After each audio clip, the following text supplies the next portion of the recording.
Hello everyone, good evening.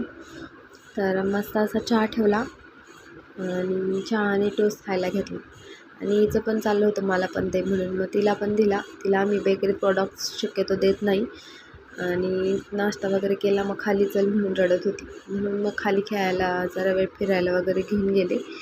मग कसं चाललं आहे, लिफ्टमध्ये जायची घाई आणि नंतर मग जरा वेळ गेले, तिला खाली फिरून वगैरे आणलं. त्यानंतर घरी आलो. मग म्हटली मला अभ्यास करायचा आहे म्हणून पाटी पेन्सिल दिली आणि चाललं आहे खेळायचं काम, आपलं काहीतरी काढायचं चाललं चित्र. त्यानंतर बास्केटमधले खेळणे खाली ओतून दिलेत आणि स्वतःच बसली आहे बास्केटमध्ये, असंच काहीतरी कुट्याने करत राहते सारखी. आणि त्यानंतर तिची फ्रेंड आली, मग फ्रेंडसोबत थोडी मस्ती वगैरे केली.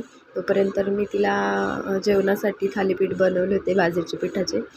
तिला असं हेल्दीच आम्ही जेवण वगैरे देतो आणि मग खाल्लं वगैरे तिने. त्यानंतर तिला सर्दी झाली होती, मग स्टीम वगैरे दिली आणि झोपवलं. Okay, bye guys.